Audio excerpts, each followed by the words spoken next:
आज हम लोग बात करेंगे इकोनॉमिक टर्म्स के ऊपर, जैसे कि जीडीपी, जीएनपी, एनडीपी, एनएनपी के बारे में। ये सब इकोनॉमिक टर्म्स, जब भी हम लोग कोई कंट्री के इकोनॉमी को कंपेयर करते हैं तब ये सब टर्म्स का रेफरेंस आता है। तो आज हम लोग जानेंगे कि ये सब टर्म्स का मीनिंग क्या है। तो सबसे पहले हम लोग शुरू करते हैं जीडीपी को लेकर। जीडीपी यानी ग्रॉस डोमेस्टिक प्रोडक्ट, इसको हिंदी में सकल घरेलू उत्पाद कहा जाता है। ग्रॉस डोमेस्टिक प्रोडक्ट ये दिखाता है कि कोई कंट्री कितना चीज़ प्रोड्यूस करता है एक गिवन पीरियड ऑफ ईयर में। जैसे कि अगर मैं आपको बोलूँ तो एक कंपनी है इंडिया में टाटा स्टील नाम का, और दूसरा एक तो कंपनी है आईफोन जो अमेरिका का कंपनी है, लेकिन दोनों ने अपना फैक्ट्री इंडिया में खोला है। और आईफोन ने एक साल में 10 ठो फ़ोन बनाया और हर फ़ोन का प्राइस 10 रुपया था। वहीं टाटा स्टील ने एक साल में 8 ठो प्रोडक्ट बनाया और हर प्रोडक्ट का प्राइस 5 रुपये करके था।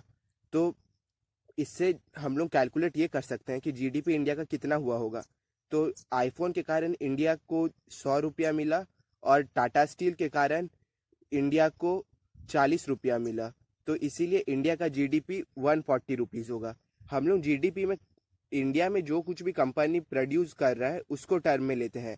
इंडिया के बाहर अगर कोई इंडियन कंपनी कुछ प्रोड्यूस कर रहा है तो हम लोग उसको अपना जीडीपी में नहीं काउंट करते।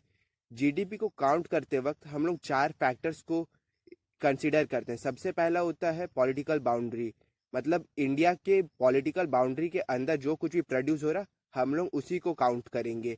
और इसमें इंडिया का जो इकोनॉमिक जोन आता है सी का, उसको भी हम लोग काउंट करते हैं।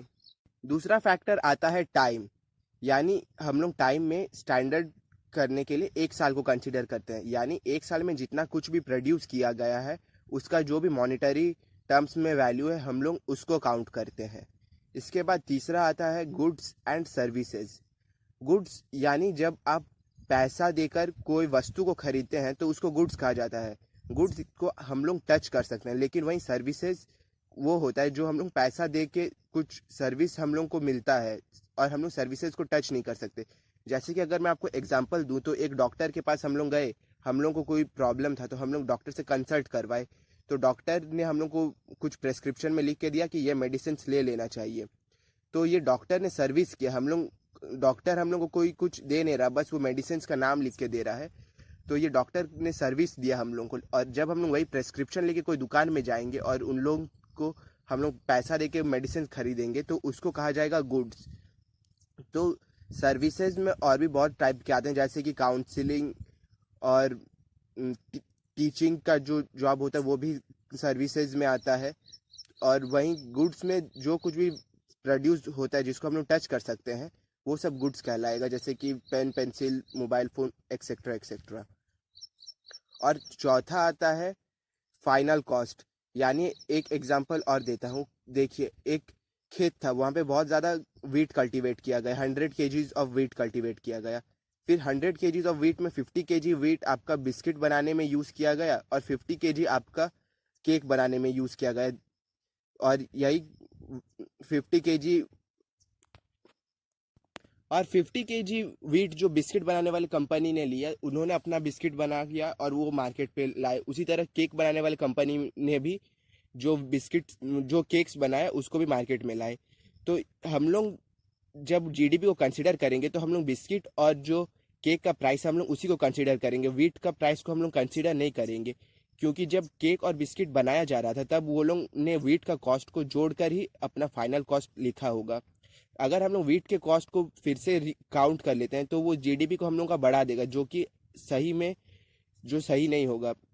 जैसे कि अगर हम लोग बोले तो हम लोग कहीं पे पिज़्ज़ा उज़ा ऑर्डर करते हैं या फिर डोसा उसा कहीं पर भी ऑर्डर करते हैं तो हम लोग एट द एंड वो पूरा एक एंड प्रोडक्ट को हम लोग परचेज करते हैं, ना कि हम लोग डोसा बनाने वाले को जाकर बोलते हैं कि हम लोग को इतना सांबर सांबर में जो कुछ भी सब्जी वो इतना दे दो, इतना पानी दे दो सांबर का। हम लोग वैसा नहीं करते, हम लोग हमेशा एंड कॉस्ट को कंसिडर करते हैं। इसी के बाद आता है एनडीपी। एनडीपी यानी नेट डोमेस्टिक प्रोडक्ट, मतलब जब हम लोग एक साल में कोई भी गुड्स प्रोड्यूस किया जाता है तो बनाते वक्त कुछ गुड्स में डिफेक्ट आए होंगे और हम उस गुड्स को मार्केट में सेल नहीं कर सकते। तो हम लोग एनडीपी में यही देखते हैं कि जो भी गुड्स का कंडीशन सही है और जिसको हम लोग मार्केट में सेल कर सकते हैं हम लोग उसी को कंसिडर करते हैं। लेकिन ग्रॉस डोमेस्टिक प्रोडक्ट में क्या था, जितना मैन्युफैक्चर हुआ था हम लोग उसके टोटल प्राइस को कंसिडर करते थे। तो एनडीपी में हम लोग करते क्या है कि जो जीडीपी होता है उससे हम लोग डेप्रिसिएशन को माइनस कर लेते हैं। अगर मैं आपको पहला वाले एग्जांपल दूं तो जैसे आईफोन जो 10 ठो फ़ोन बनाया गया था उसमें से आईफोन का 2 ठो फ़ोन खराब हो गया, ठीक। और वहीं टाटा स्टील ने जो प्रोडक्ट बनाया था उसमें 8 ठो प्रोडक्ट में से 4 ठो प्रोडक्ट खराब हो गया। तो अभी डेप्रिसिएशन प्राइस होगा आईफोन का, एक प्रोडक्ट का दाम जब 10 रुपया था तो 2 प्रोडक्ट उसका डिफेक्ट हो गया तो 20 रुपया होगा उसका, मतलब जो डिफेक्ट प्रोडक्ट है उसका प्राइस 20 रुपया। उसी तरह जब टाटा स्टील ने 4 प्रोडक्ट उन लोगों का डिफेक्ट हो गया और हर प्रोडक्ट का प्राइस 5 रुपया था तो उन लोगों का भी डिफेक्ट प्राइस 20 रुपया होगा, मतलब 20 रुपया का उन लोगों को भी नुकसान हुआ। तो डेप्रिसिएशन टोटल करेंगे तो आईफोन का 20 और ये टाटा स्टील का 20 को ऐड कर लेंगे तो ये हो जाएगा 40, और इसको हम लोग जीडीपी से माइनस कर लेंगे। जो जीडीपी था 140, तो 140 माइनस 40 तो ये 100 हो जाएगा। इसके बाद आता है जीएनपी यानी ग्रॉस नेशनल प्रोडक्ट। इसमें यह दिखाया जाता है कि जो इंडियन नेशनल्स है या फिर इंडियन नेशनल के द्वारा ओन्ड कंपनीज है वो फॉरेन में या फिर इंडिया में टोटल कितना अर्न किया। और हम लोग जीएनपी में फॉरेन कंपनीज जो भी इंडिया में, जैसे कि जो आईफोन का मैं आपको एग्जांपल दिया था वो एक फॉरेन कंपनी है लेकिन उसका फैक्ट्री इंडिया में है, तो हम लोग जो फॉरेन कंपनीज है और जिनका इंडिया में मार्केट है, मतलब इंडिया में वो लोग मैन्युफैक्चर करते हैं, हम लोग जीएनपी में उसको एक्सक्लूड कर देते हैं। तो जीएनपी का फॉर्मूला होता है GDP plus X minus Y. यहाँ पे प्लस एक्स मतलब होता है जो भी इंडियन नेशनल्स है जो अब्रॉड में रहते हैं हम लोग उनको देखते हैं, कंसिडर करते हैं। और माइनस वाई यानी जो भी फॉरेन कंपनीज है जो इंडिया में उनका मैन्युफैक्चरिंग प्लांट सेटअप है हम लोग उसमें जो भी वो लोग प्रोड्यूस करते हैं उसको हम लोग कंसिडर नहीं करते, उसको हम लोग माइनस कर देंगे। तो जैसे कि आपको ये एग्जांपल दूं तो जो पहले वाला एग्जांपल था, मतलब आईफोन 10 तो मैन्युफैक्चर किया, हर आईफोन का प्राइस 10 रुपया था और टाटा स्टील ने 8 प्रोडक्ट मैन्युफैक्चर किया और उसमें हर प्रोडक्ट का प्राइस 5 रुपया था। और प्लस इसी में एक तो एनआरआई था जो इंडिया में नहीं रहता था, वो कोई गल्फ कंट्री में रहता था और वो अर्न करता है 50 रुपया। तो जब हम लोग जीएनपी को कैलकुलेट करेंगे तो जीडीपी तो हम लोग का पहले से 140 था, इसमें प्लस एक्स करेंगे। प्लस एक्स में होगा वो इंडियन एनआरआई जो बाहर कंट्री में अर्न करता है तो उसका प्लस 50 होगा, और माइनस वाई होगा। माइनस वाई में आईफोन का कंपनी जो कि 100 रुपये का मैन्युफैक्चर करता है इंडिया में, लेकिन वो इंडिया का नहीं है, वो बाहर के कंट्री का है एक कंपनी। तो इसमें हम लोग -100 करेंगे तो टोटल आंसर आ जाएगा 140 प्लस 50 माइनस 100, तो जीएनपी हम लोग का हो जाएगा 90 रुपीज़। अगर कोई कंट्री क्लोज्ड इकोनॉमी होगा जैसे कि नॉर्थ कोरिया है तो वहाँ पर जीडीपी हमेशा जीएनपी के बराबर होगा। क्लोज्ड इकोनॉमी मतलब ना कोई बाहर का कंपनी उस कंट्री में आके मैन्युफैक्चर कर सकता है, ना ही उस कंट्री का कोई कंपनी बाहर जाके कुछ मैन्युफैक्चर कर सकता है। और सिमिलरली ना ही कोई बाहर के नेशनल्स उस कंट्री में जॉब के लिए आ सकते हैं और ना ही उस कंट्री के लोग बाहर जॉब के लिए जा सकते हैं। जैसे कि नॉर्थ कोरिया के लोगों को होता है, वो लोग कहीं बाहर जाके एम्प्लॉय नहीं कर सकते क्योंकि उन लोगों को जाने का परमिशन नहीं है। वहीं कोई बाहर का लोग नॉर्थ कोरिया में आके एम्प्लॉयमेंट ले नहीं सकता है।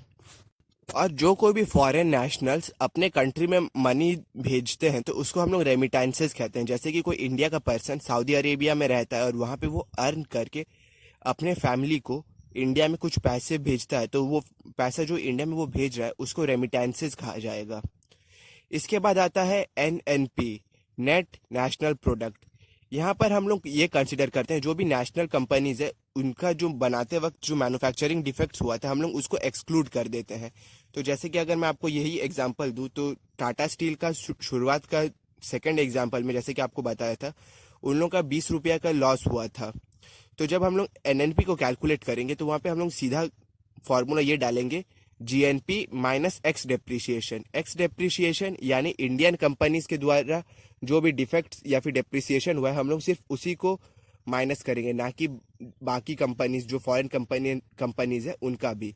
तो यहाँ पे जीएनपी हम लोग का पहले ही 90 निकल चुका था और टाटा स्टील का आपका 4 प्रोडक्ट डिफेक्ट था और हर प्रोडक्ट का प्राइस 5 रुपया था। तो यहाँ पे होगा 90 माइनस 20 यानी 70 रुपये NNP होगा, नेट नेशनल प्रोडक्ट।